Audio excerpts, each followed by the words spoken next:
Hello all, welcome to an interesting video in Factogram 1507. In this video we are going to see how the now so common bottled water entered our lives and its impacts. Before getting into the video, please subscribe our channel Factogram 1507. Let's get into the video without any delay. This is a story about a world obsessed with stuff. It's a story about a system in crisis. We're trashing the planet, we're trashing each other, and we're not even having fun. The good thing is that when we start to understand the system, we start to see lots of places to step in and turn these problems into solutions.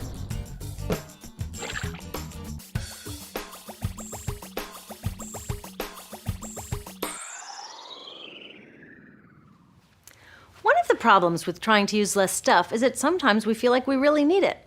What if you live in a city like, say, Cleveland, and you want a glass of water? Are you going to take your chances and get it from the city tap? Or should you reach for a bottle of water that comes from the pristine rainforest of Fiji? Well, Fiji brand water thought the answer to this question was obvious, so they built a whole ad campaign around it.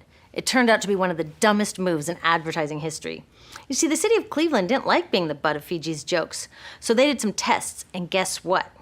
These tests showed a glass of Fiji water is lower quality, it loses taste tests against Cleveland tap, and costs thousands of times more.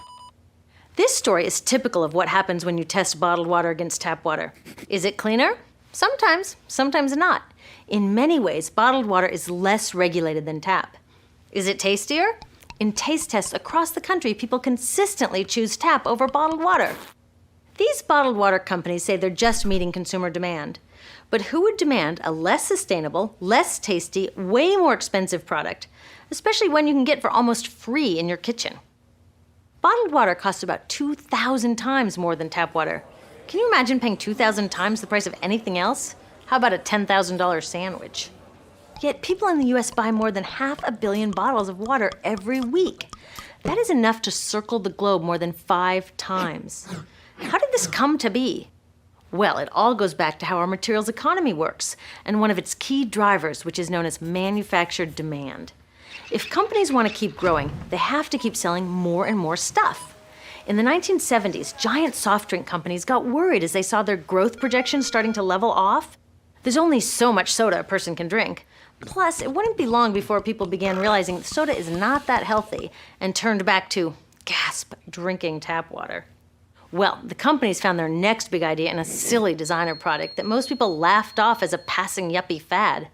Water is free, people said back then. What will they sell us next? Air?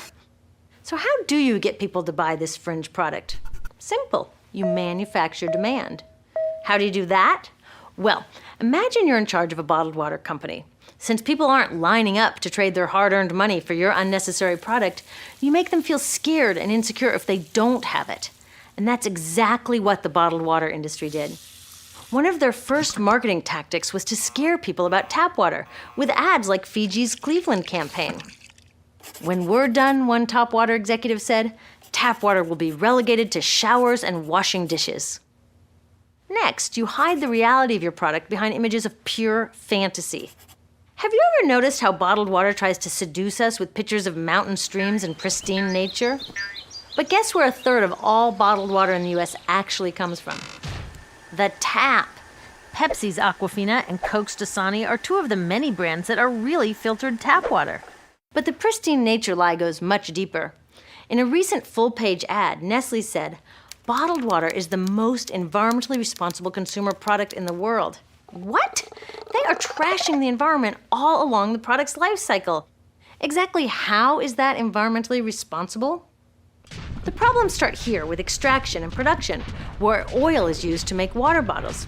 Each year, making the plastic water bottles used in the US takes enough oil and energy to fuel 1 million cars. All that energy spent to make the bottle, even more to ship it around the planet, and then we drink it in about 2 minutes? That brings us to the big problem at the other end of the life cycle, disposal. What happens to all these bottles when we're done? 80% end up in landfills, where they will sit for thousands of years, or in incinerators, where they are burned, releasing toxic pollution. The rest gets collected for recycling. I was curious about where the plastic bottles that I put in the recycling bins go. I found out that shiploads were being sent to India, so I went there. I will never forget riding over a hill outside Madras where I came face to face with a mountain of plastic bottles from California. Now, real recycling would turn these bottles back into bottles. But that wasn't what was happening here. Instead, these bottles were slated to be downcycled, which means turning them into lower quality products that would just be chucked later.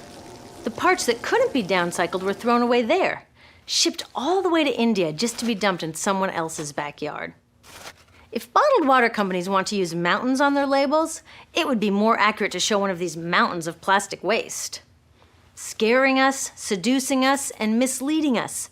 These strategies are all core parts of manufacturing demand.